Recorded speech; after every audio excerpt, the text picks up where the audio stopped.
এই পৃথিবীতে সবচেয়ে উত্তম জিকির হচ্ছে লা ইলাহা ইল্লাল্লাহ। কিয়ামত দিবসে একজন ব্যক্তির অপরাধের 99টা দফতর খোলা হবে। আল্লাহ ওই ব্যক্তির সামনে তার অপরাধের 99টা দফতর খুলে বলবে, বান্দা তুমি কি এই অপরাধ করেছো? বান্দা বলবে, আল্লাহ হ্যাঁ, আমি এই অপরাধ করেছি, আমি স্বীকার করছি, আমি অন্যায় করছি। বান্দা লজ্জিত থাকবে আল্লাহর সামনে তার অপরাধ দেখে। সে তার 99টা বই না দফতর, লাইব্রেরিও না, দফতর, বিশাল বড় বড় অপরাধের দফতর।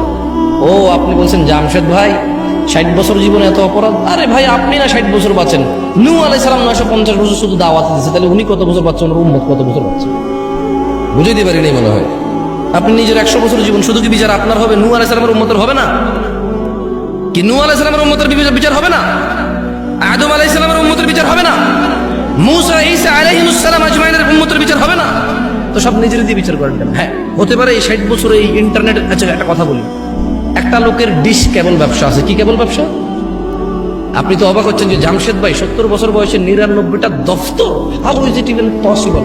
একটা মানুষ 60 বছরে কয়বার জানা করতে পারে, কয় গ্যালন মদ খেতে পারে, কয় কোটি টাকা সুদ খেতে পারে, ঠিক না? আপনি এরকম চিন্তা করতেছেন, ঠিক না? ধরে নেন তো একটা সুদী ব্যাংকের মালিক, যে সুদী ব্যাংকটা প্রতিষ্ঠা করছে আরো 20 বছর আগে, তার ব্যাংকে প্রতি মাসে 5,000 কোটি টাকার লেনদেন হয়। সে কত হাজার কোটি টাকার সুদের সাথে দায়বদ্ধ হয়ে গেল? কত হাজার? একজন মানুষ ব্যাংক ছাড়া এটা সম্ভব? নাহলে 20 লাখ টাকা আছে, অমুকের 2 লাখ, অমুকের 1 লাখ, তমুকের 1 লাখ, শতে 10 টাকা, শতে 20 টাকা করে খাইলো, নাহলে এটা হলো। কিন্তু এই যে দেখছেন সুদ কি পরিমাণে গেছে একজনের, যে ব্যাংকের মালিক। এবারে দেখেন ডিশ কেবল ব্যবসা। একটা লোকে করলো কি, সরকার থেকে লাইসেন্স নিয়ে এলাকার মধ্যে ক্ষমতা আছে, ক্ষমতা দিয়ে বললো যে আমি এখানে কে কি করছে, আমি এখানে ব্যবসা করবো, কেউ আইবার পারবো না, বুঝছস? এখানে আমি এলাকার পোলা, আমি এলাকায় ব্যবসা করবো, কে কি করবো? সব জায়গায় চাচি ডিশ কেবল আমগুর থেকে লোয়েন, আর অন্য জায়গা থেকে নেওয়ার উপায়ও নাই। এলাকার সে নেতা, সে করবে ডিশ বিজনেস।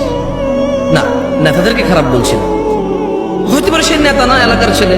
নেতাকে যায় বলতেছে যে চাচা কি করুন? কিছু নাই, চিন্তা করছি ডিশ কেবল ব্যবসা করুন, কি কর? চাচা চিন্তা করছে এলাকার বেকার ছেলে, ঠিক আছে, কাজকর্ম করলে ভালো, এলাকার উন্নতি হবে, আরো 5টা পোলাপানের কর্মসংস্থান হবে। চাচা ওভাবে ইসলামিক ভাবে চিন্তা করেনি, কারণ চাচা ইসলামিক ভাবে চিন্তা করবে কিভাবে?